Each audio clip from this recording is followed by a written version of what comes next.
Before examining some very common API response codes, we need to know that there are two common data formats that we'll see used with REST APIs, and those are XML and JSON. XML stands for Extensible Markup Language. If we look at an example of XML, this format might look familiar to you, especially if you've worked with constructing web services. It's very common for that usage. This is a tag-based language, so every item must have a tag enclosed between angle brackets. So here, the first item is called note in this example. We also have different sub-items and parameters also enclosed by their own tags. The overall note here contains items for the to, from, the heading, and the body as well. Notice that each item also ends with the same name tag, preceded inside the angle brackets by a /, which indicates the end of the item. One of the key features of XML is that it's easily readable by humans and software. The indentation you see in this example isn't necessary for applications to read it, but that's simply a way that we format the data so that we can easily interpret that ourselves, and it's also considered a best practice when programming. The other data format to examine is the JavaScript Object Notation format, called JSON for short. This is gaining popularity and may even replace XML completely at some point. Here you can see that just as with XML, this is a very readable format for humans, and likewise, the indentation is a best practice that helps to facilitate that. We can see here a list of 3 employees in this very simple example, and they're arranged in name-value pairs. JSON uses name-value pairs. Each name precedes the colon and is placed inside parentheses, while the value related to the name follows the colon and is also placed in parentheses. As for Cisco DNA Center, this architecture expects all of the incoming data that comes into the device to be formatted in JSON format. When you have the need for maybe more advanced APIs or perhaps custom actions that have no existing APIs that will accomplish what you're looking for, then you can begin creating and streamlining your own APIs. The tool of choice for this with Cisco DNA Center is called Postman.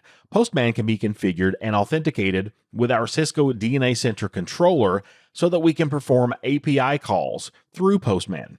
Common ways we might use this would be to quickly send an API call to DNA Center that would output a list of our entire network inventory, along with information about each device.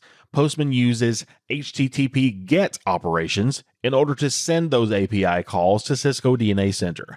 When those calls are made, there are several potential HTTP status codes that may be returned, which you should be familiar with. Being familiar with these codes is going to help you more quickly troubleshoot your API calls depending on which status is returned back. Here I have my own version of Postman launched, and so let's take a look at that. Now, although we won't use this directly with DNA Center in my case, I do want to show you around the interface and show you the general operation of that.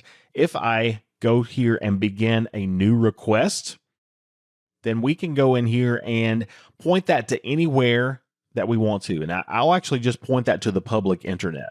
I'm just going to say, I'm going to point it to google.com, and you can see that this is a GET request that I have. You can obviously do other things, but I'm going to choose GET, and then I'm going to hit send. And you can see that that does return an output down at the bottom. And this is the XML coding in the body. In this window, notice that it defaults to the view called Pretty, which is more readable by humans, but we can also look at the raw data. And you can see right away that's much more difficult to interpret. We can also use the preview window to see this since it is a website resource. And again, the pretty view is going to be normally what we want to see because that's much, much more easy for us to read. So this is the basic principle that you'll use when you use Postman with Cisco DNA Center as well. Cisco DNA Center has extensive documentation around their APIs, and it lists out the different paths that you can point Postman towards in the address bar. Notice also, if I scroll back up, that we see the status listed here. We have a 200 OK status, and so that is and HTTP response code. That's the first status code that we want to remember. Codes in the 200 range mean success in general, and that code 200 means that a GET or POST command was successfully used to exchange data with an API. Let's look at a few more of those common status return codes that we might see. So we've already seen the 200 code, meaning that there was a successful GET or POST command. We also might see a status code 201 created, and that means that a resource was created. So if we sent out a POST request for creating a resource, 201 indicates that this was successful. Status codes in the 400 range indicate some sort of client-side error in general. A 400 bad request status means that there's a problem with the syntax that the client is using, and that the syntax coming into the server was not able to be understood by that server. Status code 401 unauthorized means that there is user authentication required. If there were included authentication credentials in the original request that was sent from the client, this means that they were refused for some reason. And most likely, the reason is that they do not have the appropriate permission levels associated with their user account. Status code 403 forbidden means that the request was received and understood by the server, but that the server is refusing to fulfill the request. The reason for the refusal will be included in the description of the return code, which is usually based around credential problems.